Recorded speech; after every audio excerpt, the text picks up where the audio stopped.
más rápido que el Mach 3 o la velocidad del sonido. Entonces ahí quedó la cosa.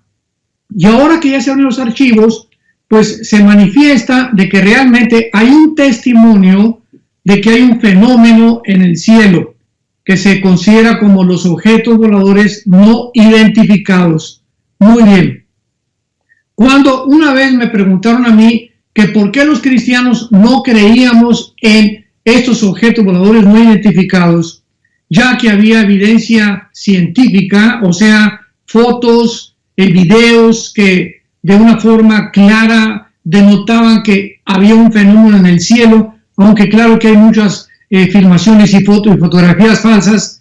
Yo le contesté a esta persona que me cuestionó en un programa de radio que nosotros, claro que lo creemos, porque, repito, ahí están las fotos, las filmaciones, pero nosotros los cristianos no le llamamos ovnis, objetos voladores no identificados, sino que le llamamos OVNIs, objetos voladores identificados, porque aunque no negamos que hay algo en el aire, lo que sí podemos decir es que detrás de este fenómeno se encuentra un poder misterioso que científicamente no se puede penetrar porque va mucho más allá de la observación científica y que la Biblia nos revela como el poder de Satanás. En otras palabras, concretamente el fenómeno ovni es una materialización de la energía satánica. Ahora, muy bien, para que nosotros como cristianos principalmente podamos entender esto, recordemos que la Biblia nos corre las cortinas acerca del mundo espiritual. En el mundo espiritual hay cosas que la capacidad intelectual y del examen científico, porque para que sea científico tiene que ser repetitivo y observable o demostrable a través de laboratorios o tubos de ensayo. La Biblia nos corre las cortinas y nos muestra el mundo invisible espiritual en el cual nos rodea continuamente las 24 horas desde que el mundo fue creado. Quiero dar un ejemplo. En el libro del Éxodo, capítulo 7, Dios le mandó a Moisés para que pudiera demostrarle al faraón de Egipto. En aquel tiempo el pueblo de Israel se encontraba en esclavitud, casi durante 400 años vivieron bajo el régimen dictatorial y autoritario del faraón de Egipto.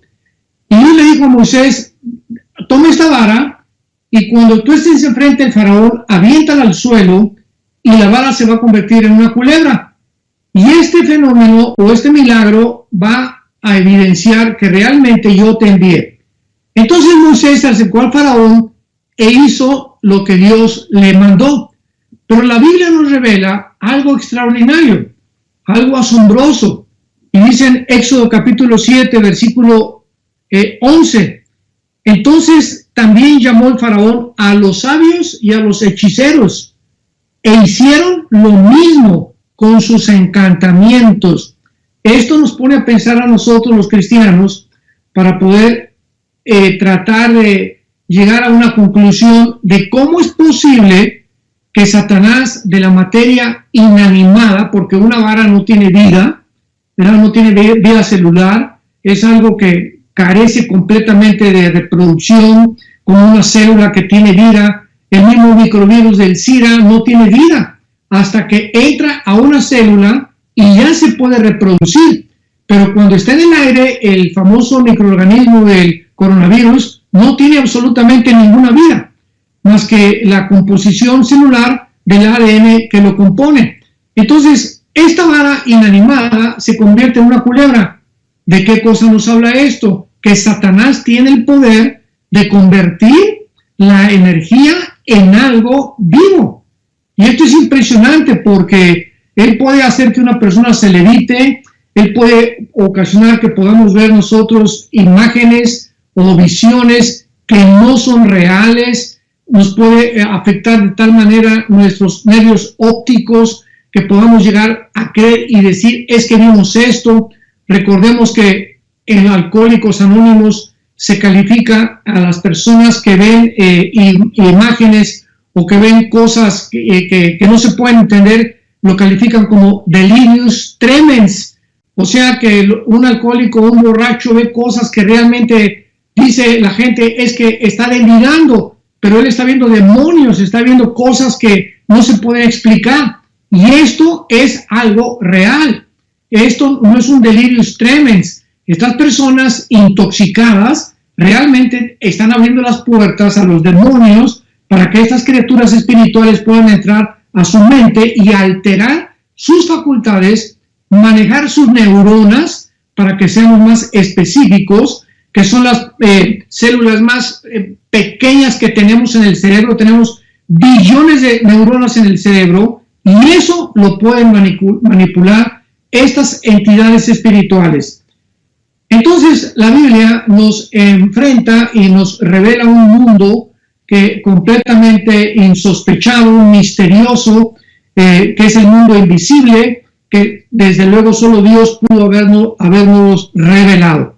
Entonces tenemos nosotros como cristianos que entender ya claramente ante quién estamos nosotros enfrentándonos, porque ya no somos hijos de las tinieblas, somos hijos de la luz. Tenemos que entender que hay muchas cosas que pasan en el mundo que aparentemente se le atribuyen a Dios porque es milagroso, pero que sin embargo no le pertenece a Dios. Últimamente han dicho, ¿verdad?, que se apareció una virgencita en un buñuelo, que se apareció la imagen de un santo en un árbol ahí, que vieron una estatua de un santo o una santita que lloraba y le salía sangre por los ojos. En fin, tantas cosas de las cuales estamos rodeados que la gente, por no conocer la Biblia, ni el poder de Satanás, ni de los ángeles caídos, pues lo creen o lo atribuyen a fenómenos paranormales o a cosas de la parapsicología. Recordamos también en 2 Corintios capítulo 4, versículo 3 y 4, que a Satanás se le llama el Dios de este mundo. En otras palabras, él está completamente controlando el mundo entero. Tú y yo, que somos cristianos, familia de Dios que me escucha, estamos viviendo en un mundo que no es de nosotros. Estamos viviendo en un territorio ocupado por el enemigo, donde nosotros vamos simplemente por de paso, somos peregrinos, estamos completamente yendo hacia un lugar y no nos vamos a quedar aquí, porque este mundo va a ser transformado cuando Jesucristo regrese. Pero mientras tanto, dice 1 Corintios 5:19, que el mundo entero está bajo el maligno. O sea, esto significa bajo el control, bajo la influencia de poderes invisibles que tienen acceso a la mente humana, porque aquí en nuestra cabecita, en nuestra mente, está la guerra, es el campo de batalla entre el bien y entre el mal. Dice en 2 Corintios 11, versículo 14, que además este príncipe de las tinieblas, Satanás o Lucifer, que fue su nombre original, se disfraza de ángel de luz. Y esta palabra disfrazarse es la palabra griega metamorfosis. O sea, él tiene la capacidad, estas entidades espirituales no son iguales a nosotros, tienen la capacidad de tomar otra forma, de aparecerse como ellos quieran. Puede ser a través de la vida de un santo, a través de la vida de una visión que tú tengas, o esta es la razón por la cual el apóstol Pablo en Gálatas 1, del 6 al 8, explicó claramente que si alguien viene y nos anuncia otro evangelio, que no sea el evangelio que está aquí en las Sagradas Escrituras, que sea anatema.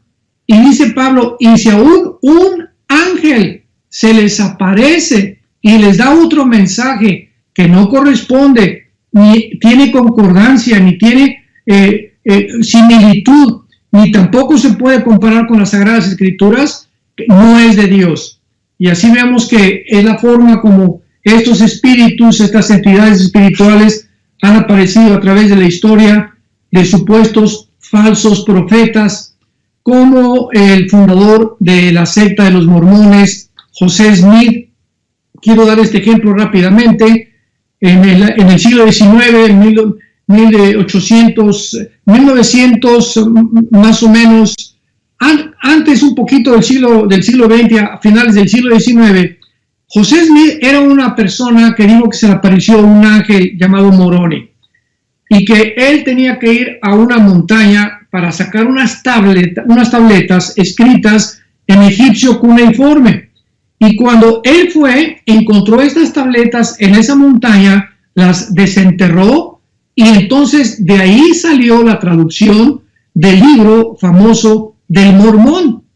Y cuando él llegó a su casa, pues le dijo a su esposa que traía nuevas noticias porque ahora Dios le había revelado que podía ser polígamo.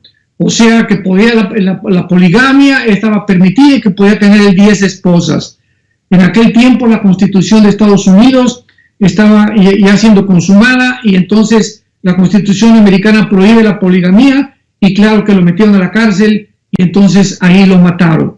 Entonces todos estos profetas, David Koresh en Waco, Texas, que también comenzó a decir que tenía mensajes de Dios, Jim Jones en 1978, que se llevó a 1,000 personas a la Guyana de la misma manera, diciéndoles que estaba el paraíso de Dios, que Dios le había dado comunicación especial para que pudieran ellos escaparse del Armagedón que ya venía sobre el mundo. En fin, todo esto nos habla de los falsos gurús, de los falsos apóstoles que hay actualmente por todos lados, de tantos falsos profetas que están tratando de decir que un presidente va a morir en tal momento y que otra presidenta va a surgir, y llegan a iglesias a decirle al pastor, de aquí va a salir a ríos de agua viva de tu iglesia. En fin, estamos rodeados de espectáculos y de cosas mentirosas que no provienen de la palabra de Dios. ¿Qué hemos de decir entonces de los problemas cósmicos o del famoso ovni? Y para terminar, recordemos también que en Estados Unidos se han incrementado las observaciones de los ovnis. En el año 2018, estas son estadísticas del Pentágono de Estados Unidos. En el año 2018 se reportaron 3.395 casos de observaciones de ovnis. En el año 2019, o sea, un año después, aumentó a 5.971 observaciones. O sea, del 2018 al 2019, el fenómeno ovni aumentó casi un 43%. Y en Florida simplemente vieron 385 observaciones y en 2019, en Washington, 222 observaciones. La pregunta con la cual quiero terminar es la siguiente. ¿Ustedes creen que precisamente por la época en la que estamos viviendo, que el coronavirus, donde nos encierran a todos y donde se maneja la ciencia, la falsamente llamada ciencia, que sabemos que la ciencia no es infalible, la ciencia está en un campo de experimentación? Hace un mes nos dijeron que no usáramos mascarillas, ahora que usamos mascarillas. Antes nos dijeron que el virus viajaba a medio metro, ahora que baja a 4 o 5 metros, lo cual es absurdo.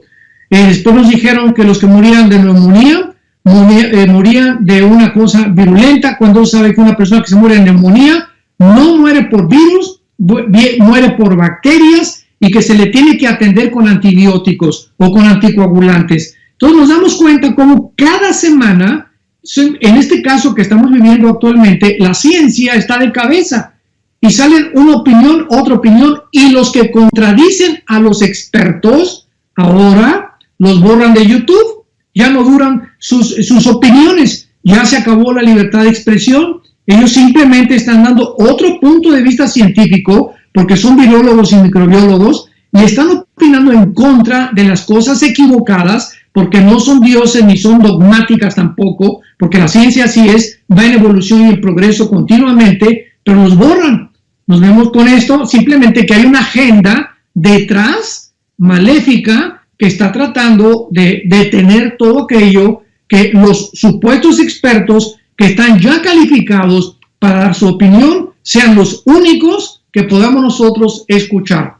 Vivimos en un mundo de tinieblas, un mundo de mentiras, un mundo donde detrás de todo lo que sucede están operando los poderes de las tinieblas y van a aumentar con estos engaños y con estas mentiras mientras más cerca nos encontremos de la venida del Señor Jesús. Muchas gracias, doctor. Pues haciendo referencia a esto que nos comenta, vemos que a nivel mundial hay una gran falta de respeto hacia la autoridad. Hay movimientos de anarquía en todas partes del mundo, donde la gente se preocupa más acerca de sus derechos, si están siendo violados o si no están siendo violados, y pregunta a las personas que cómo debe de ser nuestra relación con el gobierno. ¿Pueden los cristianos obedecer al gobierno de los hombres? ¿Es responsabilidad del cristiano reformar el gobierno de los hombres? ¿Tienen los cristianos libertad de hablar mal de los individuos con autoridad si no les gusta lo que ellos hacen? ¿Les requiere Dios a los cristianos que paguen impuestos? En resumidas cuentas, ¿hasta qué grado los cristianos debemos someternos a los gobiernos? Muy bien, muy buena pregunta y muy necesaria por tanta confusión que existe también al respecto actualmente. En primer lugar, queremos establecer que la Biblia instituyó 3 áreas de gobierno: la familia, o sea, el matrimonio, la iglesia y los gobiernos civiles. Dios es el autor de la autoridad y Dios es el autor de los gobiernos. Antes de que hubieran naciones con sus respectivas constituciones políticas, poder ejecutivo, poder legislativo, poder judicial, etcétera, etcétera, senadores, diputados, que la forma como en la mayor parte de las naciones se están manejando, había estados, y antes de los estados había patriarcas. Entonces, cuando comenzó la civilización a crecer de acuerdo a la Biblia, en tiempo de los patriarcas, Abraham, Isaac y Jacob, era un patriarca que era el que al frente de su familia tomaba las decisiones con sus hijos, su esposa, sus sirvientes, los labradores, los rancheros que les cuidaban sus ganados, etcétera, etcétera. Después ya creció la civilización y después del diluvio se comenzaron a formar los estados y finalmente las naciones. Ahora muy bien, en las 3 instituciones que Dios formó del gobierno, Él puso cabezas. En el matrimonio puso al varón, en la iglesia puso a los pastores, Hebreos capítulo 13, y en los gobiernos puso al presidente o al rey, en el caso que sea una monarquía.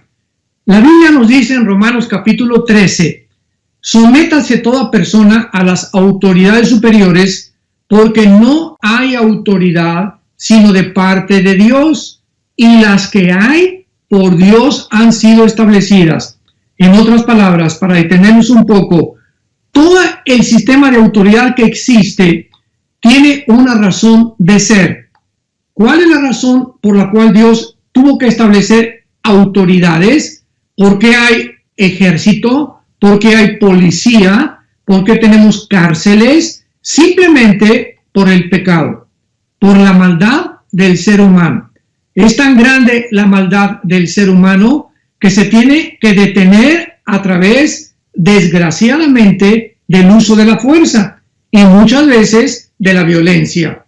Por eso hay guerras justificadas y hay guerras injustificadas. Por ejemplo, en la Segunda Guerra Mundial se unieron Rusia, Inglaterra, Canadá y Estados Unidos, porque un señor llamado Adolfo Hitler en Berlín, Alemania, comenzó a tratar de establecer el Partido Nacional Socialista en Polonia, en Checoslovaquia, en Francia, etcétera, etcétera.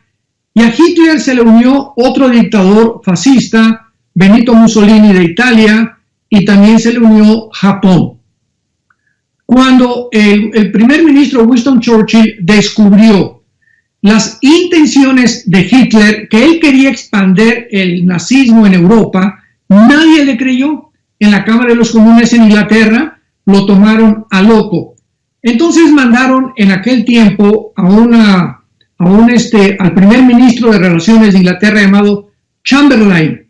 Fue a Alemania, platicó con Adolfo Hitler y Adolfo Hitler lo convenció de que él no iba a extender el nazismo. El nazismo era una política nacional socialista perteneciente nada más al partido de Alemania y que de la nación, y que no iba a transgredir las fronteras de otras naciones. Chamberlain regresó a Inglaterra con una banderita blanca bajándose del avión. Traigo buenas noticias, los nazis no van a atacar Inglaterra ni ninguna otra nación, podemos descansar. Churchill no lo creyó. A la semana siguiente, Hitler bombardeó la ciudad de Londres. Entonces nos damos cuenta que tuvieron que armarse Rusia, Inglaterra, Canadá y Estados Unidos para sacar a los nazis de Europa. ¿Qué hubiera pasado si esta guerra no se lleva a cabo, donde murieron más de 40, 50 millones de personas? Pues estaríamos ahorita, ¿verdad?, bajo una dictadura mundial, que es precisamente a lo que el mundo va a acabar. Entonces, esto es un ejemplo nada más de guerras, del uso de la fuerza necesaria, desgraciadamente, por el pecado, por la maldad del ser humano. Ahora continúa Romanos 13 diciendo: de modo que quien se opone a la autoridad, a lo establecido por Dios, resiste, y los que resisten acarrean condenación para sí mismos. Los que resisten la autoridad acarrean condenación contra ellos mismos, porque no están resistiendo al gobierno, están resistiendo a Dios, que está permitiendo esa autoridad, llámese comunismo, llámese fascismo, llámese socialismo, como le queramos llamar, son autoridades que están delegadas, no que sea la voluntad de Dios, pero que Dios lo permite muchas veces para fines que muchas veces no conocemos. Ahora el problema del coronavirus que estamos enfrentando, hubo una muy mala comprensión acerca de la Biblia por falta de la doctrina sana de las Escrituras. El gobierno nos mandó, vamos a tomar el caso de México, nos mandó a decir que cerráramos las iglesias nosotros en Villanueva para el Mundo, cuando oímos la orden ya oficial del gobierno, porque no era oficial, de que ya no podía haber reuniones, nosotros lo obedecimos y cerramos los edificios donde regularmente los domingos y entre semana tenemos estudios o los servicios de adoración a Dios. ¿Y qué hicimos? Pues reunirnos en las casas y a través del internet, como lo estamos haciendo ahorita, continuar propagando y alimentando a las ovejas, pero teníamos que someternos al gobierno. Ahora en Estados Unidos, aquí hubo muchos pastores que desgraciadamente comenzaron a llamar a la desobediencia civil, a la rebelión civil. No tenemos por qué ordenarnos, Dios nos ha ordenado algo que va en contra del gobierno. ¿Y en qué se equivocaron estos pastores? Muchos acabaron en la cárcel. Uno en Florida lo tuvieron que meter a la cárcel, tuvieron que clausurar su iglesia, porque él decía que él no quería obedecer al gobierno, que porque el gobierno era en contra de lo que Dios nos manda. Y esta fue la gran equivocación. Ellos se equivocaron porque el gobierno no mandó cerrar solamente las iglesias, se mandó cerrar parques, cines, teatros, salones de belleza, gimnasios, escuelas, oficinas, y también a nosotros nos afectó, a los cristianos, en las iglesias. O sea, no fue una disposición dirigida nada más a las iglesias, era una contingencia de salud pública que se tenía que obedecer, porque en ese caso, ¿verdad?, había mucha confusión si este virus era letal, si no era letal, qué porcentaje podía morir. Y mientras tanto, pues el gobierno tuvo que mandar esta orden y la teníamos que obedecer. Si nosotros llamamos al pueblo de Dios y le decimos, no, vamos a regresar y abrir las iglesias porque hay una orden superior, estamos simplemente provocando una desobediencia civil que no es bíblica. Vuelvo a repetir, si nosotros vemos la Biblia, el Nuevo Testamento, aquí en mis manos, no me vas a encontrar en ninguna parte del Nuevo Testamento que los apóstoles, Pedro, Juan, Santiago, el apóstol Pablo, etcétera, etcétera, nunca hablan en contra de los gobiernos. ¿Y bajo qué gobierno se encontraba la iglesia primitiva? Bajo el gobierno de los Césares, bajo el gobierno más dictatorial y más cruel que ha existido, donde el que abriera una iglesia o los encontraba en una iglesia, los echaban a los leones. El que no adorara al César y no renunciara a Dios, vean ustedes la diferencia. Aquí los gobiernos no nos han prohibido leer la Biblia, no nos han dicho, pues ya no van a adorar a Dios, ahí sí ya no nos sometemos, pero no nos mandaron eso, simplemente que no nos reuniéramos para evitar la contaminación o para evitar, mientras se seguía desarrollando la investigación de este virus, qué posibilidades había que la gente pudiera ser infectada. Pero no se nos mandó, ya no van a tener iglesia y les prohibimos la Biblia, porque ahí sí ya no vamos a obedecer. Los apóstoles en Hechos capítulo 4, cuando los judíos les prohibieron que siguieran predicando, ellos les contestaron, juzguen si es lícito o es justo obedecer a ustedes antes que a Dios. O sea, nadie nos puede predicar jamás que prediquemos el Evangelio. Y si el gobierno nos cierra las iglesias y se va directamente contra las iglesias, como en los tiempos de los apóstoles en la iglesia primitiva, ¿qué hicieron los apóstoles? Se siguieron reuniendo en las catacumbas, a escondidas.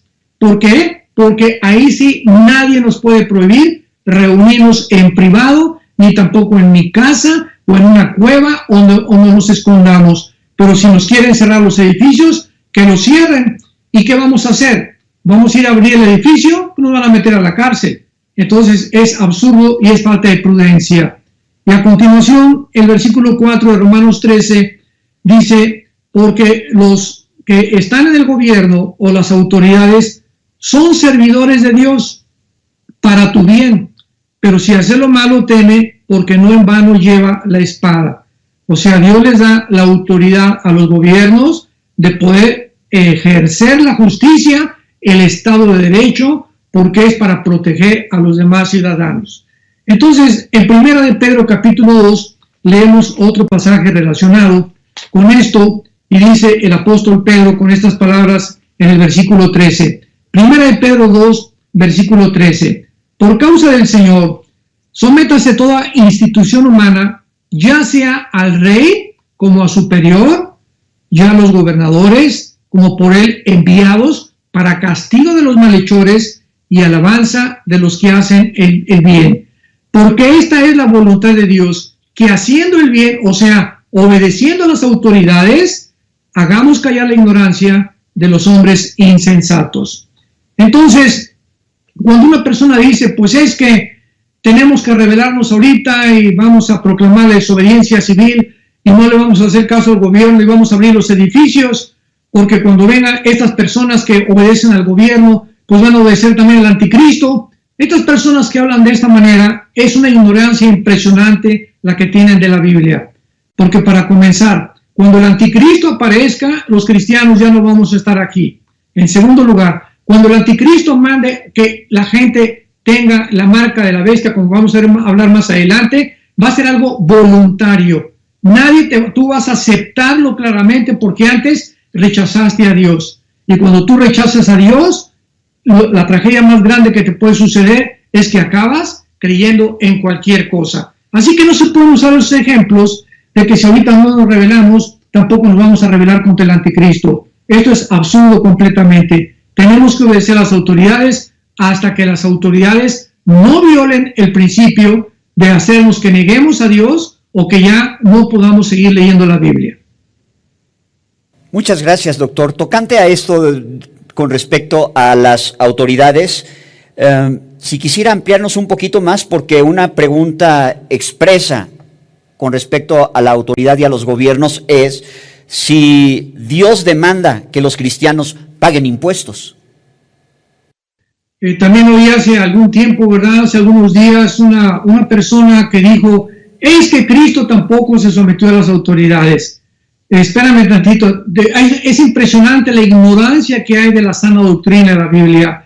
Cristo vino bajo la ley, a someterse bajo la ley, a cumplir la ley de los judíos, porque dijo, ni una jota ni una tilde pasará hasta que esta ley sea cumplida. Él vivió bajo el Antiguo Testamento, los 4 evangelios están bajo el Antiguo Testamento, y cuando le preguntaron a Cristo los judíos, que precisamente lo querían acorralar, para acusarlo de que él estaba en contra del gobierno, le preguntaron que si era lícito dar impuestos al César. Y entonces Cristo agarró, ¿verdad?, una moneda y les dijo: ¿qué imagen aquí está? La del César. Ok, dar al César lo que es del César y a Dios lo que es de Dios.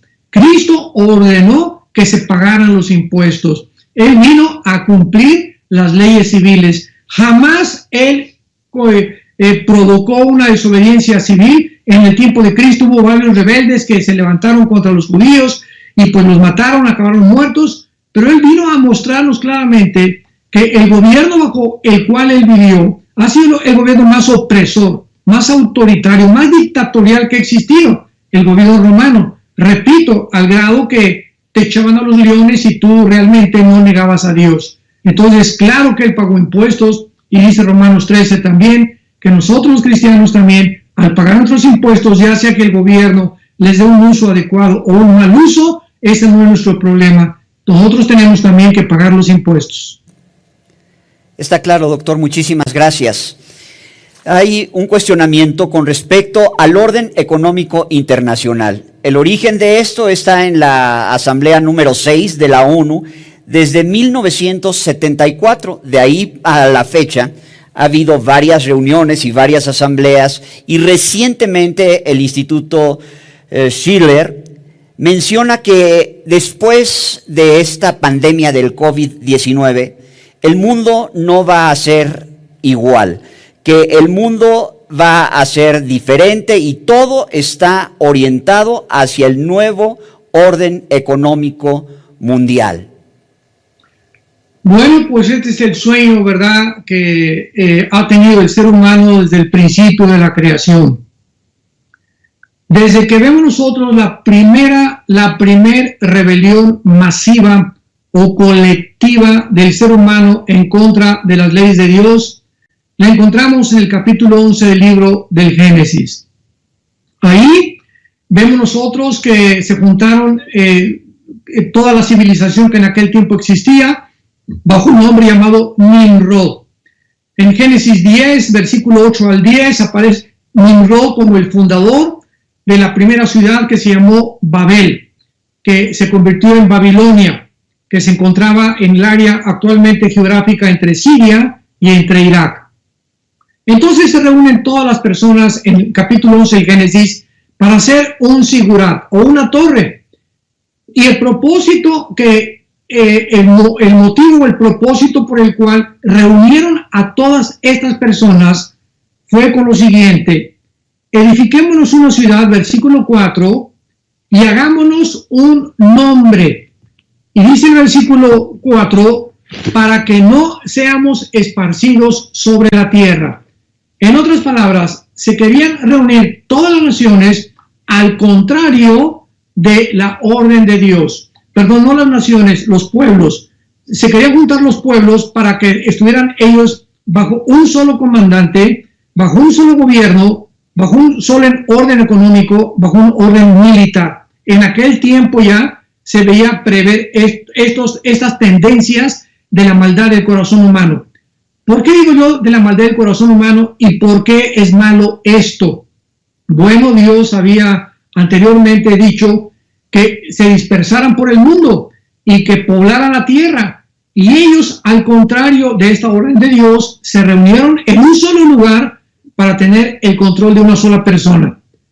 Jesús dijo en Mateo capítulo 20, los gobernantes del mundo se enseñorean de los pueblos y los oprimen, mas entre ustedes no debe ser así. O sea, la tendencia de todos los gobernantes, en la mayoría, porque ha habido excepciones, ¿verdad?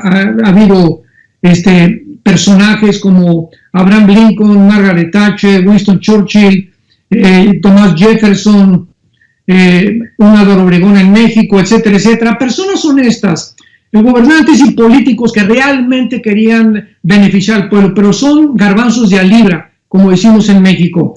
Por la tendencia general del ser humano es el control de los demás, el poder dominar a los demás, el poder llegar a un tipo de cúspide, a una montaña, y desde ahí el ser el papucho de papuchos y que aquí todos se van a hincar delante de mí, y lo vemos con los Césares romanos. Todos los Césares romanos, ¿verdad? Calígula, Nerón, etcétera, etcétera, trataron de hacerle creer a la gente que ellos eran dioses y obligaron a la gente que los adorara como dioses.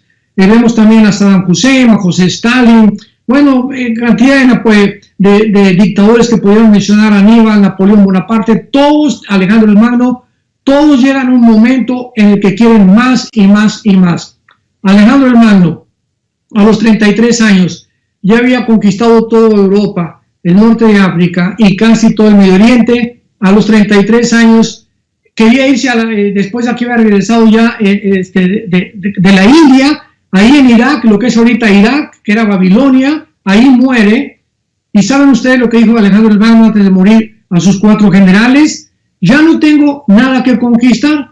Se dedicó a fumar hashish, se volvió homosexual, se degeneró completamente y murió tan joven, a los 33, 34 años de edad, porque ya no tenía mundos que conquistar.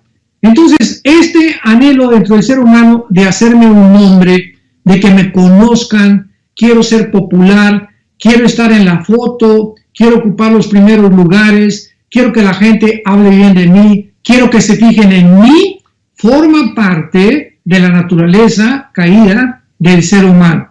Y cuando Cristo dijo, en ustedes no debe ser así, sino que al contrario, el mayor entre ustedes quiere realmente ser el mayor y ser bendecido, sirve a los demás. No esperes que te sirven, conviértete en siervo de los demás. No esperes que te pongan en primer lugar, siéntate hasta el final. Y es mejor que te sientes hasta atrás y te digan, siéntate hasta adelante, que te sientes adelante y te digan, por favor, ocupe un lugar hasta atrás. Entonces, todas esas personas que quieren adentrarse en el mundo de la fama, del poder, de la popularidad, y principalmente, pues, el medio más rápido es la política, tienen forzosamente que fracasar. Entonces, este fenómeno en el Génesis capítulo 11 es muy bueno, porque encontramos nosotros al final de la Biblia, en Apocalipsis capítulo 13, que el anticristo, que es el último dictador, el último gobernante, el último líder que va el mundo a conocer, va precisamente a repetir lo que en la naturaleza humana él sabe que se manifiesta desde la Torre de Babel hasta nuestros días, y va a tratar de formar una confederación política de 10 naciones, 5 de Europa y 5 del Medio Oriente, se van a amalgamar en un G10, y cuando se une el Medio Oriente con Europa, entonces el anticristo va a surgir entre esas 10 naciones. Hasta que no digamos que hay 10 naciones que se unieron, no podemos nosotros especular que el anticristo es Obama, o que es el Papa, o que es el príncipe de España, etcétera, etcétera, o que es el mismo Bill Gates. Entonces, no hay ninguno de esos hombres que sea el anticristo, ni siquiera se van a aparecer ni Trump ni nadie tiene ahorita el perfil que el anticristo va a tener. Y el anticristo va a hacer eso, va a mandar que todo el mundo se marque, van a estar sellados en la mano o en la frente con el nombre o el número de la bestia, que es el 666. Dice Apocalipsis 13 del 16 en adelante, y los que no tengan esta marca no van a poder comprar ni vender. Vean ustedes cómo termina el mundo, por favor, véanlo. El mundo termina en un autoritarismo dictatorial, donde alguien tiene control absoluto sobre las personas, al grado que si tú no me obedeces, no comes. Si tú no me obedeces, no compras. Si tú no me obedeces, te mueres de hambre. ¿Acaso no lo estamos viendo ya ahorita? Ya siempre ha habido dictadores, pero ahorita con el famoso coronavirus, vean ustedes cuántos gobiernos han llegado al extremo total de manipular, controlar autoritativamente, quitándole a la gente sus libertades civiles. Y como no nos podemos defender, ¿verdad? Porque si tú te haces algo, te meten a la cárcel, pues tienes tú forzosamente más que orar y pedirle a Dios que pronto, ¿verdad?, Él pueda hacer justicia y pueda quitar toda esta nube negra que está cubriendo el mundo. Aquí en Dallas, la semana pasada yo le contaba a mi esposa que una muchacha, como un ejemplo, finalmente tenía un salón de belleza y pues abrió el salón de belleza en contra de las autoridades, pobrecita, pues, y entonces llegó la policía, se la llevaron, la enfrentaron aquí, siempre te llevan con un juez y le dijo al juez, oiga, pues es que tenemos 1 mes y medio sin comer y tengo 3 empleadas en mi salón de belleza que tampoco comen y yo tengo 3 hijos, tengo que darles de comer, y la metieron a la cárcel. Esto fue, ¿verdad? Creo que se extralimitaron, ella violó la ley, tenía el juez que imponer una sanción, desde luego, pero aquí está un problema moral muy tremendo. Yo me pregunto, yo le dije a mi esposa, yo como juez, ¿qué hubiera hecho?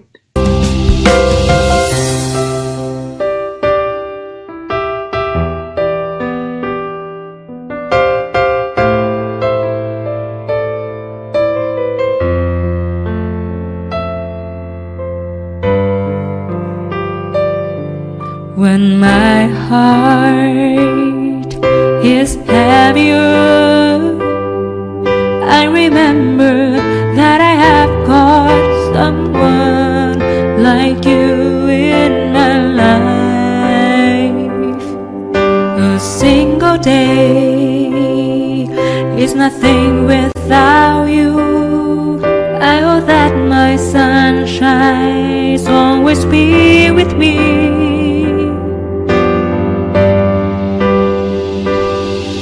Complete me and my being.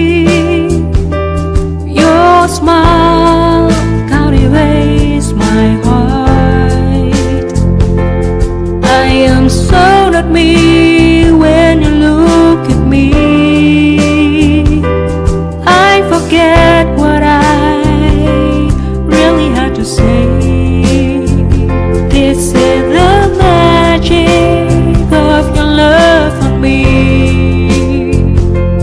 Is my soul the destiny that I am vehicle of my dreams? You complete me and my being. Hay un versículo en Santiago que dice, la misericordia triunfa sobre el juicio, y creo que si yo hubiera sido juez, yo hubiera visto la condición de esta mujer, de que realmente está muriendo de hambre, con hijos, etcétera, etcétera. Muy bien, violaste la ley, pero no la meto a la cárcel, ni tampoco le meto la multa que le pusieron de $5,000. Entonces, finalmente, para no hacer el cuento largo, un senador intervino y el gobernador Abbott, de aquí de Texas, intervino, ya la sacaron de la cárcel, le habían dado 10 días de cárcel y $5,000 de multa, ¿verdad? Entonces, nos damos cuenta que tendencia existe en extralimitar la autoridad al grado de ponernos ahora sí contra un rincón en el cual ya no podemos nosotros hacer nada porque hemos caído ya bajo un gobierno dictatorial que gracias a Dios no estaremos aquí cuando el anticristo aparezca. Digamos entonces que todo esto que estamos atravesando es como la antesala o como una preparación para cuando llegue el tiempo del anticristo, en el cual ya los cristianos no estaremos por aquí. Ya lo estamos percibiendo, lo estamos vislumbrando, ¿verdad? Es como un prototipo, como un ensayo de lo que se viene en el futuro. Muy bien, doctor, pues le agradecemos muchísimo. Para finalizar, la gente sigue desconcertada, la gente sigue con mucha ansiedad en sus vidas. ¿Qué recomendación le puede usted dar a las personas para lidiar con esta ansiedad de la cual están siendo presa? Claro, con mucho gusto. Quiero anunciarles antes que nada que mañana voy a comenzar una nueva serie que se va a transmitir en primer lugar en el tercer servicio este domingo, llamada La Fe ante la Oscuridad. Mañana voy a comenzar a grabarla. Va a ser una fe que precisamente es lo que necesitamos para entender qué es la fe, cómo podemos reaccionar cuando una bomba explota. Todo es nubes, confusión, polvo, etcétera, etcétera. Nadie sabe, no hay luz, y conforme va pasando el tiempo se va disipando toda la nebulosa del polvo de la tierra, etcétera, etcétera, y vamos comenzando a ver. Entonces nosotros nos encontramos ahorita, como dice Isaías, el mundo será oscurecido, pero en ustedes resplandecerá la luz. Y quiero decirles que nosotros no somos hijos de las tinieblas, somos hijos de la luz. Y como termina el libro de Habacuc, porque en mi conferencia de mañana, esta serie que se llama La fe ante la oscuridad, va a estar basada en el libro de Habacuc. Y el libro de Habacuc termina diciendo, aunque la higuera no florezca, ni la vid de frutos, aunque el olivo no produzca aceite, ni haya ovejas ni vacas en el corral, con todo mi corazón se alegrará en Jehová y me gozaré en el Dios de mi salvación. Qué tremenda forma de terminar este libro. Aunque ya lleguemos al punto donde ya ni en la alacena tenemos dinero, y ya no tenemos ni un peso ni siquiera para salir a la calle, y estemos completamente abandonados de todas las primeras necesidades que pudiéramos tener, que no hemos llegado todavía, nos alegraremos en Jehová. En otras palabras, es una orden del cielo. ¿Cómo nos vamos a alegrar ante esta situación? Porque cuando hacemos eso, estamos manifestando que no dependemos de lo que nos rodea, sino dependemos de aquel que es poderoso para hacer que nosotros abunde toda gracia, a fin de que teniendo siempre todo lo suficiente, abundemos para toda buena obra. El que da semilla al que siembra y pan al que come, multiplicará nuestra sementera. ¿Por qué? Porque Él es Dios todopoderoso y aumentará los frutos de nuestra justicia. Entonces no hay forma de descubrir el poder de Dios, la bondad de Dios, amados hermanos cristianos, más que en estas circunstancias donde creemos que ¿qué vamos a hacer ahora que podamos salir y tener otro trabajo o acabar otro trabajo? Descansa y ora. Estos días dedícate a eso, a leer la Biblia, a orar, y esto te va a fortalecer tu sistema inmunológico espiritual para que cuando salgamos y nos volvamos a enfrentar al mundo y a las cosas que nos esperan, tengas el blindaje y el poder del Espíritu Santo para poder tener visión y dirección de saber hacia dónde quiere Dios que tú camines. Porque Él es un Dios que te dice no temas.